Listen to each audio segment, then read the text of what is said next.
நான் எவ்வளவோ motivation videos நான் பார்க்குறேன்ப்பா. ஆனாலும் கொஞ்ச நேரம் வந்து மோட்டிவேட்டடா ஃபீல் பண்றேன். அதுக்கப்புறம் கொஞ்ச நேரத்துல நான் அப்படியே டிமோட்டிவேட் ஆயிடுறேன். என்னன்னே எனக்கு தெரியல.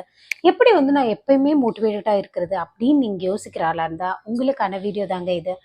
வணக்கம், நான் doctor Mathi. Welcome to Vinmathi channel. Thank you so much for all your support.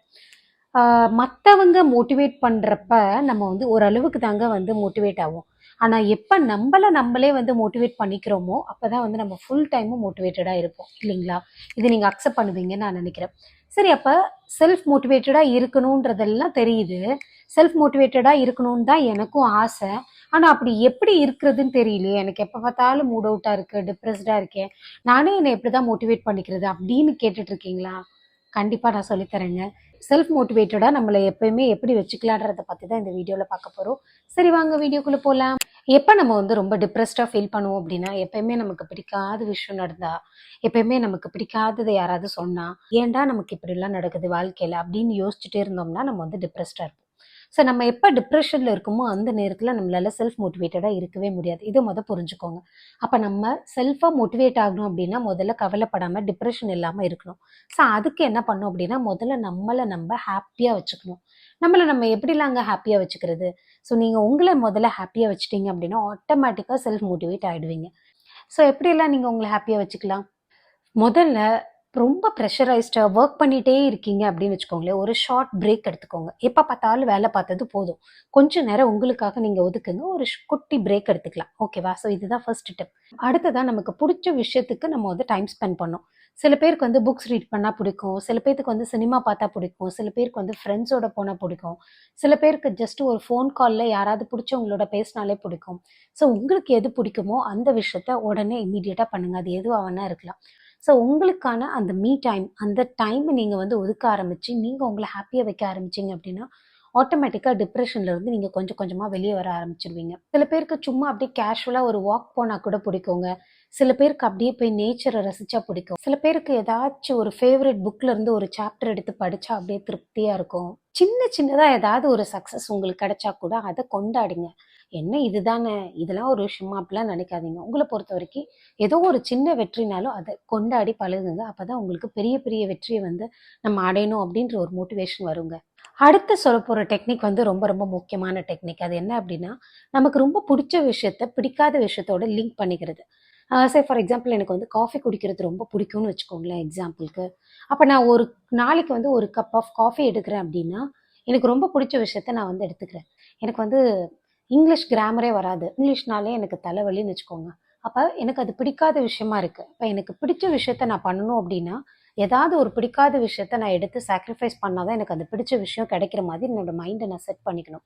சரி, நான் இன்றைக்கி ஒரு கப் காஃபி எடுத்துட்டேன் அப்படின்னா, அப்போனா நான் வந்து கண்டிப்பாக கிராமரில் ஒரு எக்ஸசைஸ் செஞ்சு பார்க்கணும். நான் இன்னொரு கப் ஆஃப் காஃபி எடுக்கிறேன் அப்படின்னா இன்னொரு கிராமரில் இன்னொரு எக்ஸசைஸ் வந்து நான் செஞ்சு பார்க்கணும். இது நான் ஒரு உதாரணத்துக்காக சொன்னேன். இதே நீங்கள் எப்படி வேணால் நீங்கள் ரிலேட் பண்ணிக்கலாம். ஒன்றும் இல்லை, நீங்கள் வந்து உங்களுக்கு பிடிச்ச ரசகுல்லாவை வந்து டேஸ்ட் பண்ணுறீங்கன்னு வச்சுக்கோங்க. நீ ஒரு ரசகுல்லா சாப்பிட்டேன்னா கண்டிப்பாக ஒரு 45 மினிட்ஸ் வாக் பண்ணும் அப்படின்றத உங்கள் மைண்டில் செட் பண்ணிக்கோங்க. உங்களுக்கு வாக்கிங் போகிறதே இன்ட்ரெஸ்ட் இல்லைன்னு வச்சுக்கோங்க. அப்போ என்ன பண்ணும், இந்த மாதிரி நீங்கள் பிடிச்ச விஷயத்தோட பிடிக்காத விஷயத்த ரிலேட் பண்ணி கண்டிப்பாக செய்யணும். அதுதான் முக்கியங்க. சரி, ஒரு ரசகுல்லாவுக்கு 45 மினிட்ஸ் வாக்கு, அப்போ 2 ரசகுல்லாவுக்கு 1.5 மணி நேரம் நீங்கள் நடந்தாகணும். அப்போ என்ன பண்ணுவீங்க, கொஞ்சமாக உங்களுக்கு பிடிக்குது ஆனால் அது நல்லதில்லை அப்படின்னா அதை கொஞ்சம் கொஞ்சமாக நம்ம என்ன பண்ணுவோம் அப்படின்னா ரெடியூஸ் பண்ண ஆரம்பிப்போம். ஸோ இது என்ன பண்ணும் அப்படின்னா உங்களுக்கு ஒரு செல்ஃப் மோட்டிவேஷனை கொடுக்கும்.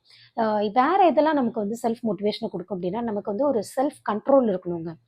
அந்த செல்ஃப் கண்ட்ரோல் இருக்கிற வரைக்கும் நம்ம மேலே நமக்கு ஒரு மரியாதை இருக்கும், மதிப்பு இருக்கும். எப்போ எனக்கே செல்ஃப் கண்ட்ரோல் இல்லைன்றது எனக்கு தெரிய ஆரம்பிக்குதோ அப்போவே நமக்கு வந்து ஒரு இன்செக்யூரிட்டி வந்து வந்துடும். ஏன்னா இது என்னால் என்னை கண்ட்ரோல் பண்ணவே முடியல, நான் எப்படி வந்து அப்போ வாழ்க்கையில் வந்து நாளைக்கு எதையும் வந்து ஃபேஸ் பண்ண போகிறேன், ஒரு சின்ன விஷயத்த கூட என்னால் கண்ட்ரோல் பண்ண முடியல அப்படின்ற மாதிரி ஒரு எண்ணம் உங்களுக்கு எப்போ வர ஆரம்பிக்குதோ அப்போவே வந்து என்ன ஆகிடும் அப்படின்னா நமக்குள்ளே ஒரு தாழ்வு மனப்பான்மை வர ஆரம்பிச்சிடும். ஸோ எப்பயுமே செல்ஃப் கண்ட்ரோல்ன்றது ரொம்ப முக்கியம். அது உங்களுடைய செல்ஃப் இமேஜை கூட்டும். அது மூலயமா நீங்கள் உங்கள் மேலே வச்சுருக்கக்கூடிய செல்ஃப் ரெஸ்பெக்ட் கூடும். அண்ட் அது உங்களுடைய செல்ஃப் மோட்டிவேஷனுக்கும் ரொம்பவே உறுதுணையாக இருக்குங்க. எது ரொம்ப முக்கியம்? Self control. சரியா? சில நேரம் வந்து நமக்கு வந்து எப்படி ஆரம்பிக்கிறதுனே தெரியாது. சில நேரம் வந்து நமக்கு வந்து ரொம்ப பயமாக இருக்கும். ஐயோ, நம்ம வந்து எதுவுமே பண்ணாமல் இருக்கோமோ அப்படின்னு சொல்லிட்டு. அப்படிலாம் பயப்படாதீங்க. முதல்ல ரொம்ப குட்டியாக ஆரம்பிங்க, சின்னதாக ஆரம்பிங்க. ஆரம்பிக்கிறதே சக்ஸஸ் தாங்க. அப்புறமா நீங்கள் போக போக போக அதையே பெருசாக பண்ண ஆரம்பிச்சிடுவீங்க. ஸோ ஆரம்பிக்காமல் இருக்கிறதுக்கு ஏதோ ஒரு விஷயத்த சின்னதாக ஆரம்பிக்கிறதே பெரிய சக்ஸஸ். ஸோ இது உங்களுக்கு ஒரு செல்ஃப் மோட்டிவேஷனை கொடுக்கும். அப்புறமா நம்ம செல்ஃப் மோட்டிவேட்டட் பர்சனாக எப்பயும் இருக்கணும் அப்படின்னா எந்த விதமான விஷயத்துக்கும் காம்ப்ரமைஸ் பண்ணவே கூடாது. ஒரு கமிட்மெண்ட் வச்சு நம்ம கமிட் ஆகிட்டோம் அப்படின்னா அதுலேருந்து என்ன காரணத்தை கொண்டு வெளியில் வரவே கூடாதுங்க. ஸோ அது ரொம்ப முக்கியம். உதாரணத்துக்கு நான் வந்து டெய்லி வந்து ஒரு 45 மினிட்ஸ் வாக் பண்ணும் அப்படின்னு நான் டிசைட் பண்ணிட்டேன்னு வச்சுக்கோங்க. நமக்கு என்ன மாதிரியான தடைகள்லாம் வரும்? ஃபார் எக்ஸாம்பிள் நான் ஈவினிங் தான் வாக் பண்ணுவேன்னு வச்சுக்கோங்களேன். அன்னைக்கு பார்த்து ஒரு கெஸ்ட் நம்ம வீட்டுக்கு வந்துடுறாங்க. என்னால் அந்த டைமில் வந்து போக முடியாமல் போயிடுது. ஸோ இது ஒரு எக்ஸ்கியூஸ். அடுத்து வெளியில் மழை பெய்யுது சோனு, அப்புறம் எப்படி வாக் பண்ணுறது? நல்லதாக போச்சுன்னு வாக் பண்ணாமல் இருக்கிறது. நான் என்ன சொல்கிறேன் அப்படின்னா வாக் பண்ணணுன்றது கமிட்மெண்ட்டு.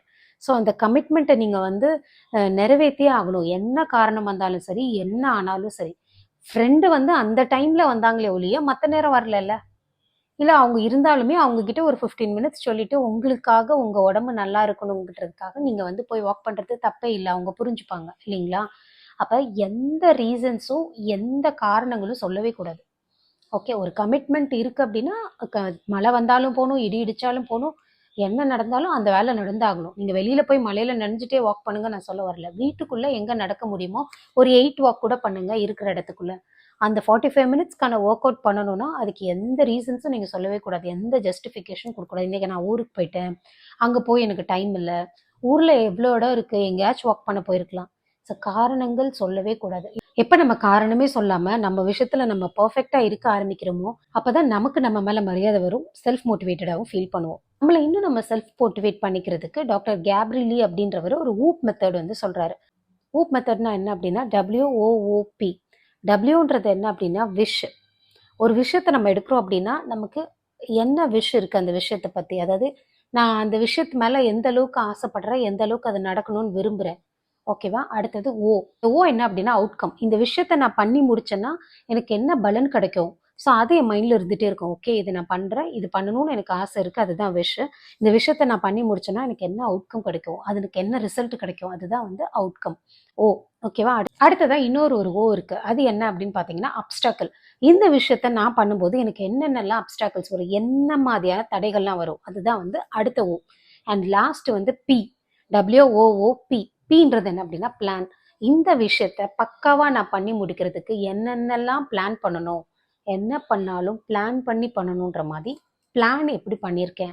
ஸோ இந்த ஊப்பில் வந்து நீங்கள் கரெக்டாக பர்ஃபெக்டாக இருந்தீங்க அப்படின்னா கண்டிப்பாக நீங்கள் எடுக்கிற காரியத்தில் சக்ஸஸ்ஃபுல்லாக தான் பண்ணுவீங்க. அண்ட் எந்த விஷயம் எடுத்தாலும் இந்த ஊப் மெத்தடாலஜியை ஃபாலோ பண்ணிங்கன்னா நீங்கள் ரொம்ப செல்ஃப் மோட்டிவேட்டடாக ஃபீல் பண்ணுவீங்க. முதல் என்னோட ஆசையை நான் தெரிஞ்சுக்கிற விஷ். அடுத்து ஆசை நிறைவேறினா எனக்கு என்ன அவுட்கம் கிடைக்கும், அந்த அவுட்கம்மை நான் கண்ணெதிர பார்க்கும்போது எனக்கு ஒரு மோட்டிவேஷன் கிடைக்கும். ஓகே, நான் இதை வந்து எனக்கு சாதிச்சிட்டேன்னா எனக்கு இவ்வளோ கிடைக்குமா அப்படின்ற மாதிரி. அடுத்து இதை நான் பண்ணிட்டு இருக்கும்போது என்னென்ன தடைகள்லாம் எனக்கு வருதுப்பா அப்படின்றது தெரிஞ்சாதான் அந்த தடைகளை ஓவர் கம் பண்ணுறதுக்கு நீங்கள் ப்ராப்பராக பிளான் பண்ணுவீங்க. ஸோ பக்காவாக பிளான் பண்ணி முடிச்சிட்டிங்கன்னா அப்புறம் என்னங்க சக்ஸஸ் தானுங்க.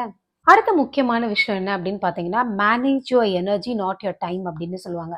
எப்பயுமே நம்ம என்ன பண்ணோம் அப்படின்னா எவ்வளவு நேரம் ஒரு விஷயத்த பண்ணுறோன்றது முக்கியம் இல்லை, கொஞ்ச நேரம் நம்ம பண்ணாலும் எவ்வளோ எனர்ஜியோட அதை எஃபெக்டிவாக பண்ணுறோன்றதாங்க முக்கியம். சில பேர்லாம் பார்த்தீங்கன்னா 3 மணி நேரம் உட்காந்து படிப்பான், ஆனால் கொஷின் கேட்டிங்கன்னா ஒன்றுமே தெரியாது. ஆனால் சில பேர் 1/4 மணி நேரம் தான் உட்காந்து படிப்பாங்க, அவங்க கிட்ட கேட்டால் அப்படியே ஆன்சர் பண்ணுவாங்க. ஏன்னா அவங்க வந்து ஃபுல் கான்சன்ட்ரேஷன், ஃபுல் ஃபோக்கஸோட, ஃபுல் கிராஸ்பிங் பவரோட உட்காந்து படிப்பாங்க. ஸோ அதுதாங்க முக்கியம். நம்மளோட எனர்ஜி எந்த அளவுக்கு வந்து நம்ம வந்து எஃபெக்டிவாக யூஸ் பண்ணுறோம் ஒரு விஷயத்த பண்ணுறதுக்கு, அதுதான் ரொம்ப முக்கியம். எவ்வளவு நேரம் பண்ணுறோன்றது முக்கியமே கிடையாது. ஸோ எனர்ஜியில் நம்ம ஃபோக்கஸ் பண்ணோம் அப்படின்னா ஒரு செல்ஃப் மோட்டிவேட்டிங் பர்சனாக இருக்கலாம். அண்ட் அப்பப்போ நம்ம வந்து ஒரு விஷயத்த செக் பண்ணிக்கணும். என்னோட எனர்ஜி லெவல் எப்படி இருக்குது, டவுனாக இருக்கா, நல்லா ஜாலியாக ஹாப்பியாக ஃபீல் பண்ணுறேன்னா, இல்லைன்னா ரொம்ப டல்லாக எப்போ பார்த்தாலும் சோகமாக இருக்கேனா. ஸோ அப்பப்போ வந்து நான் என்னைய செக் பண்ணிகிட்டே இருக்கணும்.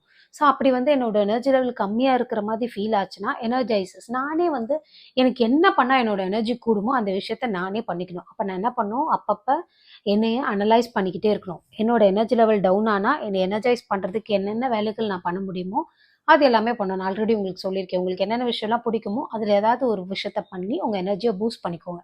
அப்புறம் உங்களை வந்து இன்னும் நல்ல மோட்டிவேட் பண்ணணும்னா உங்கள் பிடிச்ச மோட்டிவேஷனல் ஸ்பீக்கர்ஸோட வீடியோஸை கேட்கலாம். சில மோட்டிவேஷன் கோட்ஸை வந்து ரசித்து படிக்கலாம். அதெல்லாம் அப்படியே உங்களோட சப்கான்ஷியஸில் பதிஞ்சிச்சு அப்படின்னா ஆட்டோமேட்டிக்காகவே நீங்கள் ஒரு செல்ஃப் மோட்டிவேட்டட் பர்சனாக மாறதுக்கு வாய்ப்புகள் இருக்குது.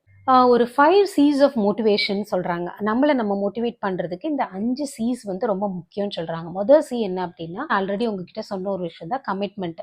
நம்ம மோட்டிவேட் ஆகணும், நம்ம நம்மளை நல்லா வச்சுக்கணும், நம்ம நம்மளை வந்து ஸ்லிம் ஆக்கிக்கணும், நம்ம நம்மளுடைய பாப்புலாரிட்டியை கூட்டிக்கணும், இந்த மாதிரி எதுவாக வேணா இருக்கலாங்க. நம்மளை பற்றி நம்ம அக்கறை எடுத்துக்கிறோம் அப்படின்னா அதுக்கு நம்ம கமிட் ஆகணும். ஒரு கமிட்மெண்ட் வேணும்.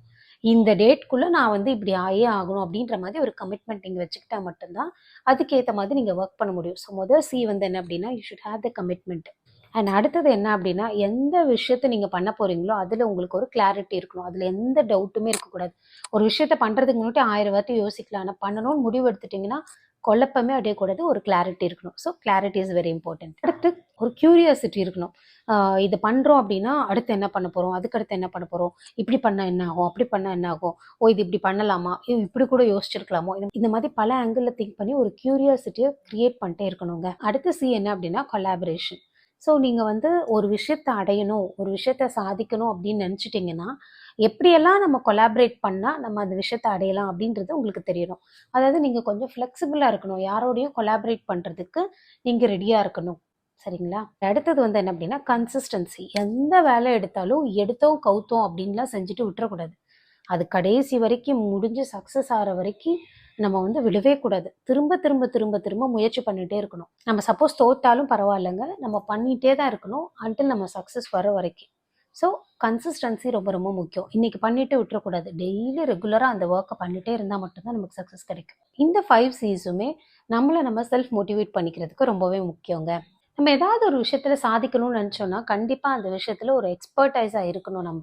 அப்படி நம்ம எக்ஸ்பர்ட்டாக இல்லைனாலும் எக்ஸ்பர்ட் ஆகிறதுக்கு முயற்சி பண்ணி டெய்லி கற்றுக்கிட்டே இருக்கணும். அப்பப்போ நம்மளை அப்டேட் பண்ணிகிட்டே இருந்தால் மட்டும்தான் அந்த விஷயத்தில் சக்ஸஸ்ஃபுல்லாக நம்ம வர முடியும். இந்த மாதிரியான விஷயங்களெல்லாம் ஃபாலோ பண்ணோம்னா கண்டிப்பாக நம்மளும் ஒரு செல்ஃப் மோட்டிவேட்டட் பர்சனாக மாறதுக்கு வாய்ப்புகள் இருக்குது. ஸோ இனிமேல் நீங்கள் செல்ஃப் மோட்டிவேட்டடாக இல்லைன்னு தயவு செஞ்சு ஃபீல் பண்ணாதீங்க. நான் சொன்ன விஷயத்தெல்லாம் கண்டிப்பாக ஃபாலோ பண்ணுறீங்க. சரிங்களா? இந்த வீடியோவோட சக்ஸஸாக நான் எதை நினைப்பேன் அப்படின்னு பார்த்தீங்கன்னா, இந்த வீடியோவை பார்த்துட்டு அட்லீஸ்ட் ஒருத்தராவது நான் செல்ஃப் மோட்டிவேட்டடாக ஆகிட்டேன்ப்பா அப்படின்னு நீங்கள் எனக்கு கமெண்ட் பண்ணிங்கன்னா நான் ரொம்பவே ஹாப்பியாக ஃபீல் பண்ணுவேன். ஸோ ட்ரை பண்ணி பாருங்கள்.